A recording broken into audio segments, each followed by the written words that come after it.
Hey, salut tout le monde, c'est Zogma, j'espère que vous allez bien. Nouveau et Zogma à quoi du joue, filmé dans le passé, filmé il y a plus d'une semaine. Là en ce moment je suis à Lyon en train de probablement me boire une petite bière. En tout cas espérons, parce que sinon ça veut dire que les vacances se passent mal. On va parler de 4 jeux, dont 2 dont on va parler sur la chaîne prochainement pour des vidéos dédiées, et 2 nouveautés qui n'ont pour l'instant pas de vidéo prévue. On va parler de Redwood, on va parler de Bardwood Grove, ce sont les 2 où il y a des vidéos. On va parler de Maple Valley et on va parler de Finding Atlantis. Comme d'habitude, le petit timer pour aller directement au jeu qui vous intéresse. Laissez-moi un petit commentaire. Il y a des petits liens affiliés si jamais ils vous intéressent. Et merci d'être toujours aussi nombreux à cliquer dessus. Ça me permet franchement d'acheter des dingueries à vous présenter, mais surtout pour me régaler de mon côté.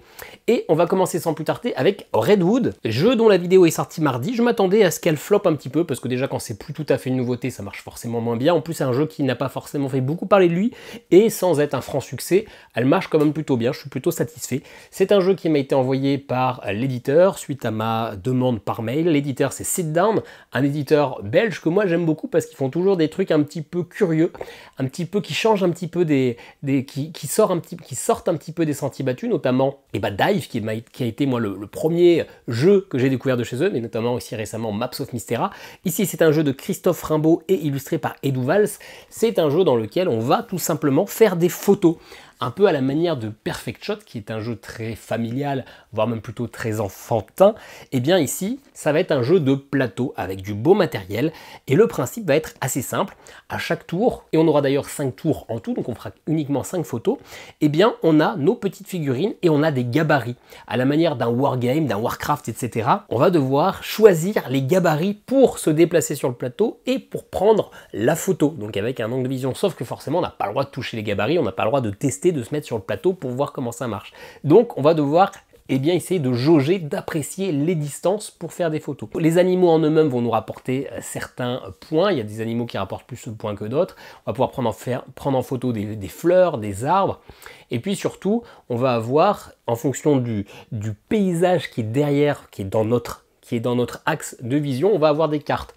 Sur un mode normal, ce que je ne vous recommande pas spécialement en solo, eh bien vous pouvez mettre 3 ou 4 objets et c'est tout. Mais sur un mode avancé, on a un 4e emplacement qui est rouge, c'est-à-dire que vous êtes obligé de mettre tel type pour le remplir. Et attention, si vous n'avez pas pu le remplir, une case normale, c'est 1 point en moins si vous ne l'avez pas rempli à la fin de la partie, mais une case rouge obligatoire, c'est moins 3 points. Ce qui vous force à essayer de choisir le bon angle pour prendre les bonnes bestioles en photo, pour essayer de remplir totalement la carte pour pas avoir de points négatifs, mais également cette condition, et puis en essayant de valider les scorings de chaque manche qui sont cumulatifs, c'est-à-dire au premier tour vous avez un scoring, au deuxième tour vous avez le scoring du tour 1 et du tour 2, etc. Et donc petit à petit vous allez essayer de faire en sorte que tout coïncide le plus pour faire une photo qui va faire le plus gros scoring possible.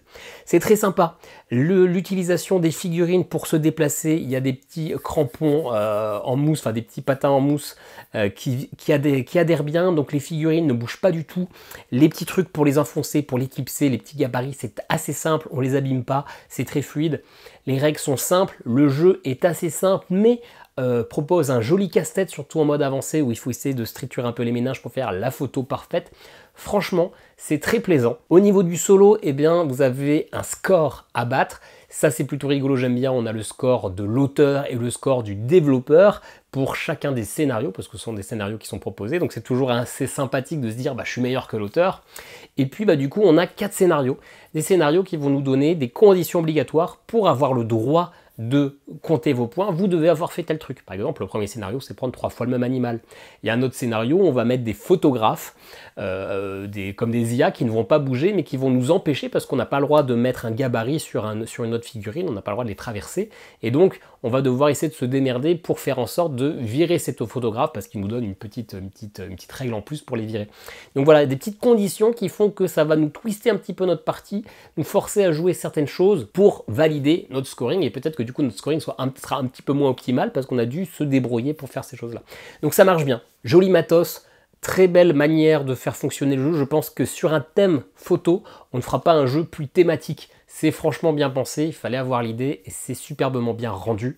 Le matériel est top, l'illustration de la boîte est magnifique. Si je ne devais avoir qu'un seul point négatif, et c'en est quand même un vrai, c'est qu'il n'y a que 4 scénarios. 4 scénarios pour le mode solo, ce qui est assez peu parce que les idées qui sont proposées par les auteurs pour ces scénarios sont bonnes. Et donc je pense qu'il aurait fallu encore proposer plus de scénarios différents, parce que là c'est vraiment des idées qui, enfin c'est pas des choses qui étaient forcément intuitives dès le départ, qui étaient faciles à faire. Moi j'aurais pu faire des scénarios beaucoup plus simplistes et moins recherchés, et là ils sont quand même plutôt recherchés, pas tous, mais du coup je pense qu'il aurait fallu en proposer un peu plus, parce que là une fois que j'ai fait les 4, bah, je peux les refaire, il n'y a aucun souci, c'est fluide, ça marche bien, une partie en plus c'est 20 minutes, donc c'est facile de refaire une deuxième, mais j'ai l'impression d'avoir fini le jeu, donc j'aurais bien aimé en avoir un peu plus. Dans ma vidéo de mardi, j'avais mis cette échelle à 8, je pense que 8 c'était une bonne échelle pour avoir l'impression d'avoir pas mal de scénarios.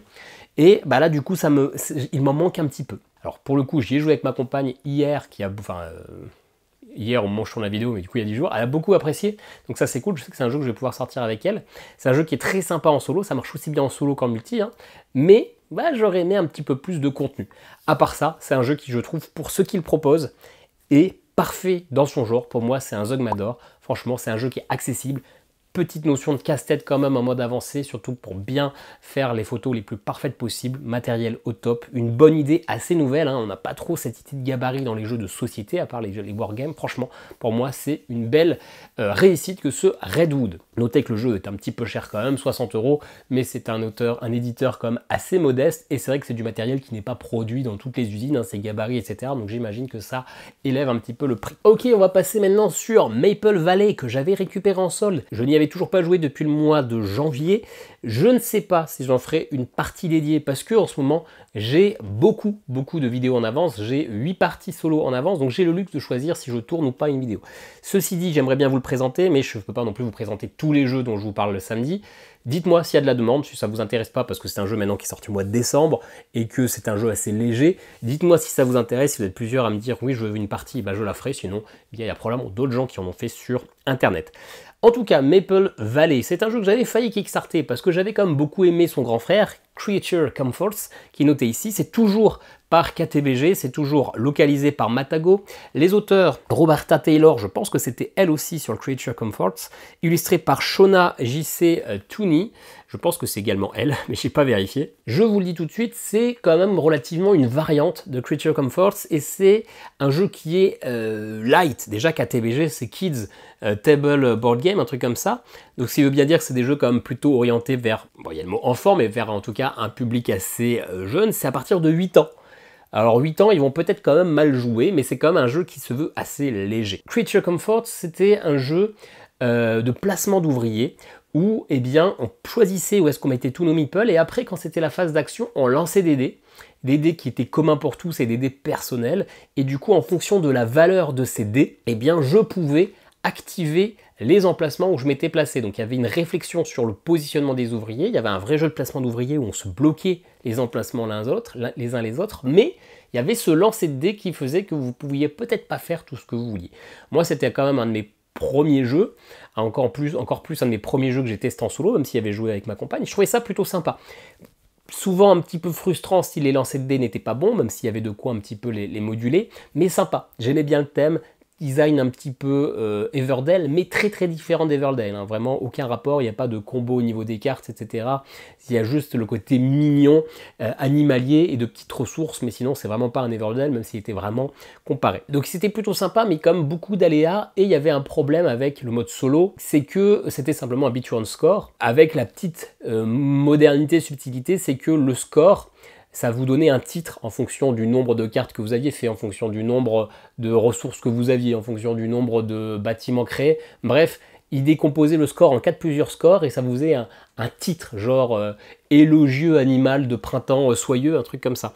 Donc ce qui donnait une phrase souvent qui voulait rien dire, mais qui twistait légèrement le beat your own score, mais c'était juste un beat your own score.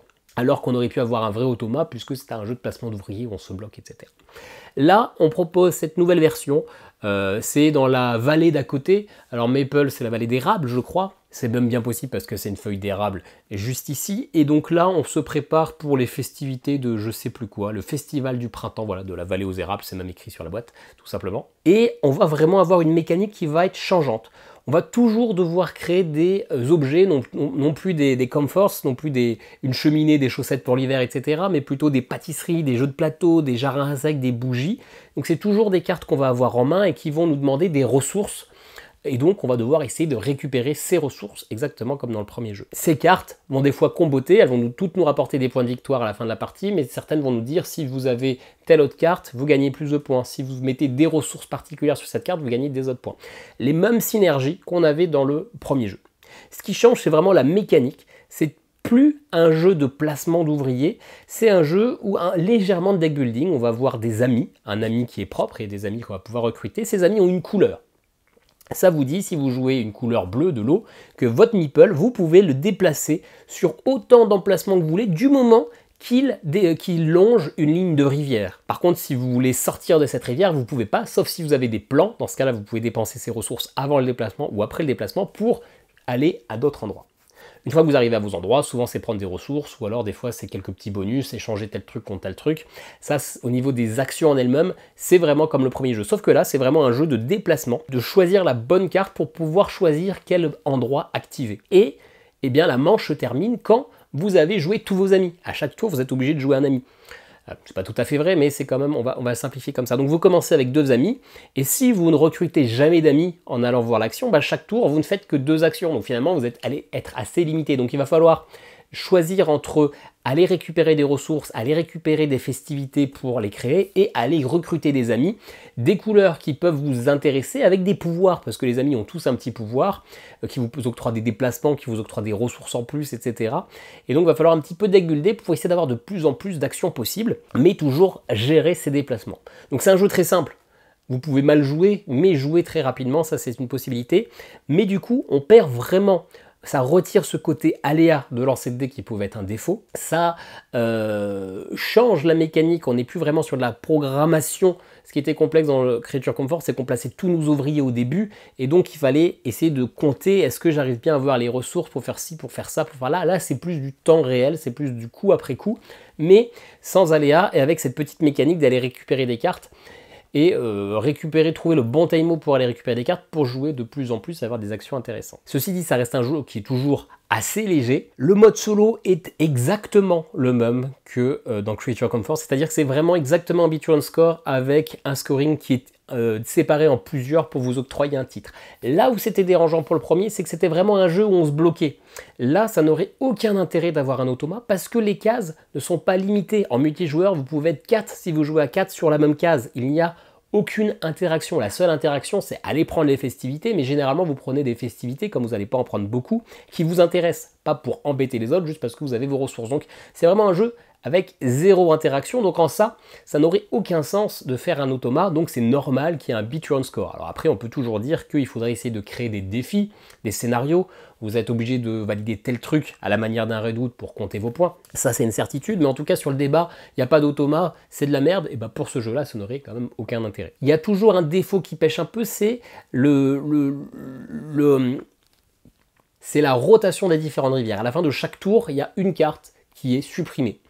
Mais le paquet de cartes est assez grand, chaque carte est en double, voire en triple, et c'est vrai qu'en fonction de la manière dont la pioche est mélangée, de votre chance, vous pouvez finalement revoir en boucle un peu les mêmes cartes, et ne pas réussir à voir les cartes qui peuvent comboter avec les cartes que vous avez créées, et ça peut être un petit peu frustrant.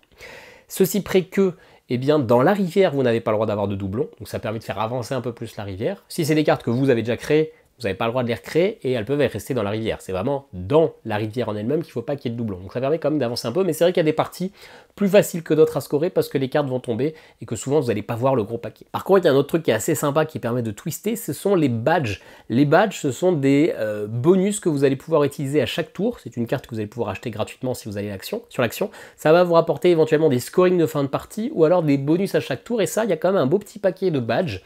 Et vous allez encore une fois pas en voir beaucoup à chaque partie à cause de ce renouvellement, mais suffisamment pour vous donner l'impression de jouer un peu différemment d'une partie à l'autre. Bref, tout ça c'est un petit peu pêle-mêle. Ça reste un jeu qui est très accessible. Pour les aficionados des jeux experts, ce n'est pas pour vous. Mais si vous êtes débutant dans les jeux solo, que vous cherchez un jeu qui est mignon, avec des mécaniques sympas, qui permet une bonne réflexion quand même sur comment y jouer, pour moi c'est un bon jeu, ça vaut un Zogma d'argent. Mais, il faut se le dire, c'est un jeu léger. C'est vraiment pas un jeu avec une grosse réflexion, avec une grosse profondeur. On n'est pas du tout dans cette gamme. On est vraiment sur de l'initié, sur de la découverte. Ça marche bien. Il manque juste un petit peu plus de renouvellement au niveau de la rivière. Et puis, c'est vrai qu'on aurait aimé plutôt des défis, des scénarios, plutôt qu'un simple beat your own score. Mais ne pas critiquer l'absence d'automat dans ce jeu qui n'aurait aucun intérêt puisqu'il n'y a aucune interaction en multijoueur. Voilà, Zogma d'argent pour The Maple Valley. Un jeu que j'ai quand même plutôt apprécié, j'en attendais vraiment pas grand chose parce que j'avais entendu que du mal et franchement j'ai été quand même plutôt surpris. Dites-moi si vous voulez une partie ou pas, ou si on en reste là. Et à noter que je dis pas ça juste pour que vous me disiez oui, fais une vidéo, c'est vraiment pour savoir, parce que comme j'ai plein de vidéos en stock, si c'est pour en faire une de plus qui ne sera pas vue, ça me sert pas à grand chose parce que j'ai déjà plein de contenu à vous proposer. Finding Atlantis, qui est un jeu qui m'a été envoyé par l'éditeur, encore une fois à ma demande, qui est Synapse Games, parce que j'aime beaucoup les jeux de déduction. Celui-là, c'est un jeu de Andreas Wild et illustré par Claudia Bézac.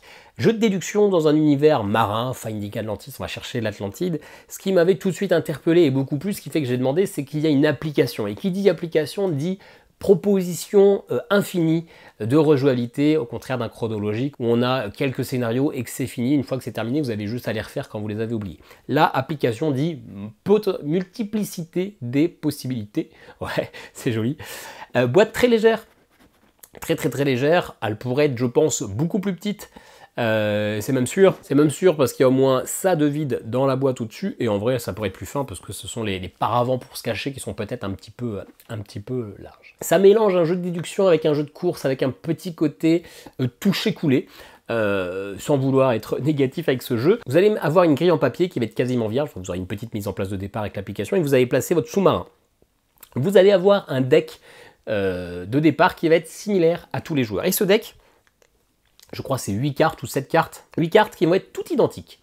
Et vous allez tous tirer une carte capitaine en plus. Il y a 10 capitaines. Ces capitaines, ça va être un bonus, une action supplémentaire, mais qui ne sera propre qu'à vous. Donc ça vous permet d'avoir finalement une asymétrie, voire une rejouabilité si vous êtes en solo. Et ces cartes, vous allez pouvoir en jouer une à chaque tour. Ces cartes, ça va vous permettre de déplacer votre bateau, votre sous-marin au niveau de votre carte. Ça va vous permettre d'activer votre sonar pour voir ce qui est sur vos côtés, voir ce qui est adjacent, ce qui est sous votre position. Et les informations qu'on va vous donner sont très simples. Il n'y en a que 4. Ça peut être vide, il n'y a rien du tout. Et s'il n'y a rien du tout, c'est une vraie information, parce que ça peut être des montagnes, des reliefs, je ne sais plus comment c'est appelé, et ces reliefs-là, ils sont forcément adjacents à soit l'Atlantide, soit un artefact. Donc si il n'y a rien, ça veut dire que sur les cases adjacentes, vous savez aussi qu'il n'y a ni Atlantide, ni artefact. Ce sont des informations qui sont opposables. Et donc forcément, vous pouvez tomber sur un artefact ou l'Atlantide. Le but est d'être le premier à trouver les 4 endroits de l'Atlantide, sachant que l'Atlantide est toujours sur des cases qui sont adjacentes. Ça peut être en diagonale, mais l'Atlantide, c'est une cité, elle n'est pas éparpillée aux 4 coins de la mer. Donc le but va être le premier de trouver l'Atlantide et de jouer la carte action pour explorer. Quand vous tombez sur un artefact, vous récupérez une carte face cachée de la pioche artefact qui est composée de 10 artefacts. Ça va être une action bonus qui va pouvoir être utilisée. Une fois que vous avez joué toutes les actions de votre main, vous ne pouvez plus, vous êtes obligé de jouer en fait la dernière action qui est celle de remonter à la surface et de récupérer tout votre deck pour pouvoir refaire ces actions. Donc à vous de voir si vous voulez refaire souvent la même action, donc souvent vous allez recycler votre deck, mais en multijoueur et même en solo, parce qu'en solo vous jouez contre une IA qui est gérée par le téléphone, vous remontez à la surface et ça veut dire que vos adversaires sont au courant de où vous êtes. Et donc, s'ils se rappellent les actions que vous avez faites, ils peuvent se dire « Ah, s'il est souvent là et qu'il fait beaucoup d'actions, qui ne se déplace pas trop finalement, ça veut dire que l'Atlantide est peut-être par là, donc je vais peut-être m'y déplacer. » Voilà pour le principe. La chose la plus importante que je ne vous ai pas dit, c'est que ces cartes que vous allez jouer, vous allez les jouer devant votre téléphone. Il y a un QR code que votre téléphone va scanner et ça va vous donner l'information sur ce qui se passe quand finalement vous déclenchez votre sonar. Donc il faut avoir un téléphone déjà pour gérer la mise en place, pour gérer l'automat si vous jouez en multijoueur, mais pour utiliser vos cartes. Si vous n'utilisez pas votre carte, si vous n'avez pas de téléphone, vos cartes, elles vous donneront aucune information. Bref, vous voyez un petit peu le concept. Alors, utiliser une application, il y en a beaucoup que ça va déranger. Ça, pour moi, c'est vraiment pas un problème parce que ça permet vraiment d'avoir des milliers, qu'est-ce qu'il y a écrit, plus de 1 million de cartes complexes. Voilà, il y a 1 million de possibilités au niveau du plateau, donc ça vous promet quand même pas mal de parties. Donc pour moi, ça c'est plutôt un point positif pour un jeu de déduction. Utiliser les QR codes sur la carte, sur le téléphone, ça a marché plutôt pas trop mal. Je vous avoue que j'ai fait que 2 parties, mais ça a marché plutôt bien. Souvent, à peine j'avais mis la carte que ça avait reconnu, des fois il fallait que je l'incline un petit peu. C'est vrai qu'on aurait peut-être aimé avoir une option, tout simplement en plus si votre téléphone a un peu mal ou si la caméra frontale est cassée, de simplement pouvoir cliquer manuellement sur le téléphone pour dire je suis là et j'active telle option. Je pense que ça n'avait pas coûté un énorme coût de développement juste pour pouvoir aider en cas de petits pépins techniques ou pas assez de luminosité ou que sais-je. Mais en vrai, j'ai pas trop de soucis à ça. La première fois, j'ai utilisé les cartes, je me suis dit à quoi ça sert d'avoir ces cartes en main puisque de toute façon on a tous les mêmes cartes en main. Et que cette action-là, je l'ai qu'une fois. Peut-être que vu que c'est une fiche qu'on va jeter, que ce n'est pas des fiches plastifiées, ben j'aurais pu avoir une petite zone avec je coche cette action-là, je l'ai déjà faite et que je ne peux pas réutiliser, je ne peux pas aller sur la deuxième ligne des actions tant que je ne me suis pas relevé. J'ai eu un peu de mal à me dire, bon, ça me fait faire avoir des cartes en main, ça me donne l'impression d'un jeu complexe alors que c'est des actions un peu toutes simples. Est-ce que d'ailleurs c'est vraiment pertinent d'avoir ces actions? Est-ce que c'est pertinent de pouvoir faire une seule action une seule fois avant de se reposer, ou est-ce que ça ne change pas grand-chose? Je pense que ça ne change pas grand-chose, mais finalement je comprends le principe d'avoir les cartes, parce que comme on va avoir notre capitaine qui nous donne cette asymétrie, on va avoir des artefacts, ça permet d'avoir toutes les actions en même temps, et non pas certaines qui sont sur le plateau, certaines qui sont en main, ou certaines qui sont en tête et l'autre qui sont en main. Là c'est vrai que ça permet d'avoir tout dans les mains et de choisir, ça peut permettre peut-être de rendre le jeu plus accessible. Le gros souci que j'ai, c'est que je trouve le jeu très simple dans sa déduction. Il n'y a pas 15 000 possibilités.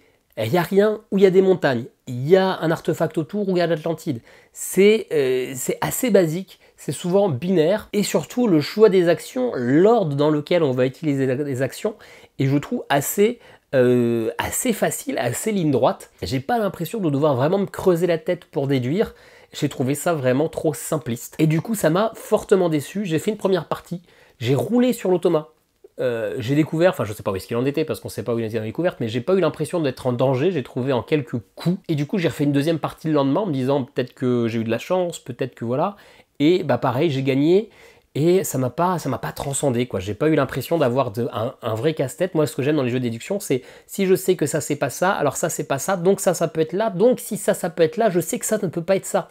Et j'aime vraiment cette cascade que j'ai énormément dans À la recherche de la planète X ou des espèces disparues, que j'ai notamment aussi quand même un petit peu dans Chronologique, on a, même si c'est une autre déduction, et que je retrouve assez peu dans Finding Atlantis parce qu'il n'y a pas 15 000 éléments cachés, il y a souvent que 2 informations qui sont, j'ai envie de dire dichotomiques, mais je pense que l'utilisation du terme est très mauvaise parce que j'ai un vieux doute sur la définition, mais c'est pas grave. Donc j'ai trouvé ça trop simpliste dans la réflexion, dans le choix des actions qu'on va souvent utiliser dans le même ordre. En plus, il y a un souci au niveau des règles, c'est qu'en fait on peut tomber en fouillant quand on prend un artefact, on réveille le monstre marin. Et le monstre marin, c'est un truc qui peut nous bouffer, nous faire du coup perdre du temps.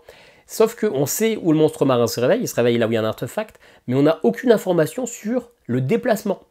Et dans un jeu de déduction, avoir une information qui est totalement cachée, qu'on ne peut pas connaître, je trouve ça un petit peu incohérent. Alors peut-être que c'est moi qui n'ai pas compris un truc, hein. J'ai peut-être mal lu les règles, parce qu'en plus c'est vrai que je les ai lues en regardant un match de foot, peut-être que j'ai pas compris, hein, tout simplement, mais j'ai l'impression qu'il y a cette information cachée sur les monstres marins, et c'est problématique. Dans un jeu de déduction, il y a des informations cachées, mais dont on peut connaître la teneur. Là, on ne peut pas.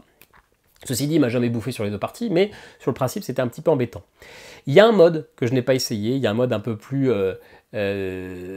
coquin, où on va pouvoir se balancer des missiles, on va pouvoir s'embêter. On peut y jouer en solo contre l'automa, on peut activer ce mode-là. Je pense que c'est vraiment plutôt un côté multijoueur, parce que du coup là on a vraiment cette course contre les autres personnes et on voit leur réaction quand on les embête. Là, on va l'embêter l'automa, mais c'est une IA, il va pas nous dire « Oh non, tu as été méchant, Zogma ». Non, il va pas réagir et ça va juste nous embêter nous quand il va nous envoyer des trucs à la tronche. Donc je pense que c'est vraiment pour le côté fun quand on joue avec des personnes qu'on connaît. Je suis pas sûr que c'est un gros intérêt en solo, pour ça que je n'y ai pas joué. Mais du coup, pour moi, qui aime bien les jeux de déduction, qui suis assez expert, on va utiliser ce terme-là un petit peu pompeux, c'est pas de Zogma. J'ai pas du tout été convaincu par le jeu, j'en ai fait 2 parties, je ne vous ferai pas de vidéo sur la chaîne parce que j'ai vraiment pas envie d'y rejouer, ça m'a pas plu. Ceci dit, pour une partie multijoueur, avec des gens qui n'ont pas trop l'habitude des jeux de déduction, ça peut être une première porte d'entrée parce que justement il y a assez peu de possibilités de réflexion. Il y a ce support manuel d'avoir les cartes pour aider à la réflexion. Et puis, si on veut juste s'embêter, juste faire la course, ne pas être à fond dans la déduction, eh ben on peut avoir ce côté toucher-couler et s'embêter en se balançant des missiles, en essayant de se chercher un petit peu sur la carte et s'embêter. Donc, pour eux, ça peut, pour ces gens-là, hein, qui ne sont pas les gens de la chaîne, parce que ici c'est Zogma en solo et pas Zogma en multi, eh bien pourquoi pas, ça peut être un Zogma de bronze, ça peut être peut-être une bonne porte d'entrée vers la déduction en rajoutant ce petit côté fun, un petit peu chaotique, ce qui n'est pour moi absolument pas ce que j'ai envie d'avoir dans un jeu de déduction. Voilà, mais pour moi, et je pense pour les joueurs solo qui aiment les jeux de déduction, si vous en faites en solo, et donc qui êtes assez avancé dans ce genre de travail, de réflexion, eh bien ça ne vaut probablement pas le coup. Mais je remercie quand même Synapse Games de m'avoir envoyé le jeu très gentiment et d'avoir répondu en plus assez rapidement. Mais pour le coup, ça n'a pas été une belle découverte. Et allez, on va terminer par peut-être le jeu qui vous aura fait cliquer, Bardwood Grove. La partie est déjà tournée, elle est déjà uploadée depuis une dizaine de jours. Je ne sais pas quand est-ce qu'elle sortira parce que j'ai beaucoup de contenu sur la chaîne. C'est localisé par Super Meeple, jeu illustré par The Miko et un jeu de Karl Van Ostrand. Ça fait partie de l'arc de la BD Marchand, qui moi est un jeu qui me donne très envie depuis un temps certain, mais qui est quand même toujours un petit peu cher, hein, surtout si on veut la totalité. Ça fait quand même un bon petit billet. J'aime pas The Miko, mais sur ce travail-là, je trouve ça magnifique, c'est de toute beauté. Un jeu qui se veut expert, mais quand même assez accessible, hein, c'est pas très compliqué, surtout qui va prendre de la place. Je vais vous expliquer un peu comment ça marche, mais comme il y a une vidéo qui vient bientôt arriver, cette vidéo sera quand même beaucoup plus, mettra plus en avant le travail, et mon avis sera, j'en parle pendant 9 minutes je crois, donc on va essayer de pas en parler 9 minutes. C'est un jeu dans lequel il va falloir faire le plus de points. Bon, assez classique. Un jeu qui va se dérouler sur un grand plateau, et on aura chacun notre personnage asymétrique. Au départ, dans la boîte, on a 4 personnages jouables qui auront chacun un peu leur petite subtilité. Mais à la manière d'un revive, dès que vous allez finir une partie, vous allez ouvrir une boîte. C'est sans condition de victoire ou quoi que ce soit. Vous avez réussi une partie, vous ouvrez la boîte, ça vous donne des personnages en plus, des cartes en plus et souvent une petite règle en plus. Et ça, vous allez le faire 4 fois, même 5 fois. Là, vous débloquez un mode un peu ultime à la fin, mais vous allez avoir du contenu. Donc à la fin, vous commencez avec 4 personnages, mais à la fin, vous aurez 8 personnages différents, encore plus asymétriques que ceux du départ, et qui vont un peu forcer vers une stratégie. Vous avez une partie de jeu qui se déroule en 2 événements. La première partie où on va tirer un événement aléatoire dans le mode avancé, par exemple un événement d'automne, et donc la deuxième partie, ça sera l'hiver, parce que l'hiver suit l'automne, pardon. Comment on passe de l'un à l'autre? Eh bien parce qu'il y a des gemmes vertes, et au cours de la partie, on va faire des actions qui vont permettre d'aller récupérer ces gemmes. Quand le premier événement n'a plus de gemmes, on passe au deuxième événement. Quand le deuxième événement n'a plus de gemmes, la partie est terminée. Ces gemmes, ce sont des points de victoire, donc c'est votre objectif ultime. Mais vous avez des gemmes bleues qui sont, elles, dessinées sur des cartes, qui seront des points de victoire de fin de partie. Comment ça va se passer? Vous avez tous un petit deck de départ qui dépend de votre personnage, puisque ça va être un jeu de deck building. À chaque tour, vous tirez 2 cartes. Une carte que vous allez mettre dans votre chanson. La chanson, eh bien, vous pouvez l'activer que quand vous avez une phase de chant qui se lance. Donc vous mettez la carte que vous voulez à droite et puis elle reste inactive. Et l'autre vous la mettez dans votre défausse et vous allez pouvoir gagner le bonus du bas. Le bonus du bas, dans l'immense majorité des cas, c'est 2 choses. Le volume c'est une ressource que vous allez pouvoir activer pour déclencher certaines actions lors de la phase de chant ou faire des échanges de ressources. Et vous allez avoir surtout le tempo. Le tempo, c'est la manière dont vous allez tourner votre petit cadran, parce que vous avez un petit cadran aimanté avec une petite icône, et comme ça, cadran, vous allez pouvoir le tourner jusqu'à 4 fois. Et quand vous l'avez tourné de 4, eh ben vous avez fini votre tour, enfin vous avez fini votre cadran. Et c'est quand vous avez fait un tour complet que vous déclenchez la chanson. Donc vous allez avoir des cartes qui vont vous déplacer votre cadran que d'un quart, des fois de 2 quarts, des fois de 3 quarts, jamais plus. Et donc vous allez pouvoir gérer votre tempo pour voir quand est-ce que vous passez le cap pour déclencher votre chanson en espérant avoir les ressources, les cartes qui correspondent bien pour aller faire vos actions. À chaque fois que vous avez tourné votre cadran, il y a une action qui est activable immédiatement, c'est le déplacement. Vous vous déplacez sur le plateau et en fonction de ce que vous allez pouvoir faire, ce bonus-là sera peut-être bonifié et ça vous permet de gagner un bonus de plus. Le principe d'être bonifié. Et donc, quand vous déclenchez la chanson, là vous dépensez toutes vos ressources, donc les paroles et les mélodies qui vont être des ressources pour activer certaines actions du plateau. Et les actions du plateau sont celles qui sont adjacentes à votre position. À votre position, vous avez toujours 4 actions autour de vous, donc à vous de vous déplacer habilement pour quand vous chantez, pouvoir activer chacune de ces actions pour faire le plus de points possible. Le but va être de deck builder, de récupérer de nouvelles cartes, d'aller qui vont vous rapporter toujours plus de bonus, d'aller récupérer des scorings de fin de partie qu'on appelle les légendes, d'aller apaiser des animaux qui vont aller dans votre zone de fanfaronnade, qui vont vous donner des bonus immédiats, que vous allez pouvoir recycler, refaire partir dans votre deck, et dès que vous le tirez immédiatement, aller dans votre zone de Faforanade. De même que vous allez pouvoir récupérer des super fans qui eux vont également, à chaque fois que vous les tirez directement dans votre défaut, ça va pas dans votre chanson, mais vous donne des bonus immédiats. Donc vous allez peut-être essayer de faire un deck avec plein de super fans que vous allez recycler, comme ça vous allez gagner plein de bonus. Bref, il y a plusieurs stratégies possibles. Je pose la boîte parce qu'elle est un petit peu lourde. Au niveau de l'automa, ça marche très simplement. On a le rival qui lui va pas se positionner dans une zone, il va se positionner sur les lignes qui séparent ces zones-là. Et lui, pareil, il a un deck spécial pour lui qui va dire eh bien, de combien il tourne le tempo et surtout qui va donner des placements, des flèches. Une flèche à droite, et ben l'automa se déplace à droite. Une place en haut et à gauche, et ben il se déplace une fois en haut, une fois à gauche. Et à chaque fois qu'il quitte un lieu, il va mettre un petit token, un chiffre. Et quand il chante, il va faire toutes les actions, toutes les zones où il y a un chiffre, en partant du 7 s'il a fait 7 actions, puis 6, puis 5, puis 4, etc. en sens inverse. L'automa va être un petit peu dur à gérer la première partie, parce que chaque action va être twistée, lui va pas faire l'action du plateau, ça va être un peu différemment, et puis les actions vont être différentes en fonction de si c'est la première partie sur le premier événement ou le deuxième événement. À la fin de la partie, il va être un petit peu plus costaud, il va un peu plus chargé, etc. Ceci dit, ça reste comme très simple, une fois que vous avez fait votre première partie, vous retenez les actions, même en cours de la partie, vous avez retenu les actions. Mais au départ, clairement, vous aurez toujours le guide, vous n'allez pas réussir à retenir les 14 actions possibles en une seule fois. Mais voilà, très simple quand même. L'automa est bien calibré. Il permet d'avoir un bon challenge, il a plusieurs niveaux de difficulté et en plus c'est facile de rehausser son niveau de difficulté si jamais vous commencez à dompter le jeu. Le jeu en lui-même marche bien. Un jeu de deck building avec toujours un micro-dilemme de quelle carte je prends. Vous allez avoir des personnages qui vont aller dans des directions différentes. Alors du coup, c'est un point positif parce que ça vous permet d'avoir une belle rejouabilité. Vous avez 8 persos, il me semble, donc 8 stratégies un petit peu différentes. Mais en même temps, eh bien, votre stratégie est dictée par votre personnage, donc vous êtes un petit peu quand même bloqué par ce que vous voulez faire, parce que votre perso, s'il est meilleur dans ça, vous n'avez aucun intérêt de faire autre chose. Plein d'actions. Comme votre stratégie va être différente sur votre plateau, vous n'allez pas pouvoir tout faire à la fois. Mais ceci dit, l'iconographie est très simple, plein d'actions, mais même si vous ne les faites pas à chaque partie, à la partie d'après, vous aurez compris comment les faire et ça sera assez simple. Des fois, les plateaux de The Miko manquent un petit peu de lisibilité. Là, je trouve que c'est quand même assez compréhensible, assez clair. Encore une fois, l'univers est franchement sympa. Pas mal de mises en place différentes avec justement ces événements. Moi, c'est un jeu qui m'a franchement convaincu. Alors, je vous en reparlerai donc plus en détail dans la vidéo dédiée. J'ai pas trouvé vraiment de points négatifs à ce jeu. J'y ai réfléchi, j'ai fait 6 parties d'affilée. J'ai attendu une semaine avant d'en refaire 2, dont la vidéo filmée, pour savoir ce qui lui manquait. Parce que pour le coup, ça n'a pas été non plus un immense coup de cœur. Et moi, quand je trouve pas de défaut à un jeu et que j'aime bien le jeu, j'essaie de comprendre pourquoi j'ai pas le coup de cœur. C'est que probablement qu'il y a quand même un défaut, un truc qui là, j'ai pas trouvé. Donc probablement que c'est juste qu'on n'est pas toujours obligé d'avoir un coup de cœur quand le jeu est très bien, mais voilà. Mais voilà, du coup j'avais ce petit écart entre mon ressenti et ma critique, et du coup ça me perturbait. J'ai toujours pas résolu ce problème.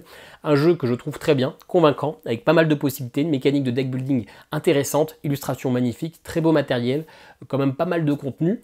Pas de défaut, pour moi ça marche très bien, donc c'est un Zogmador, mais c'est pas non plus l'immense coup de cœur. Mais ceci dit, ne pas avoir de défaut, c'est déjà quand même très très bien. Donc voilà, un Zogmador pour ce Bardou de Grove, c'est quand même un jeu que je vous conseille.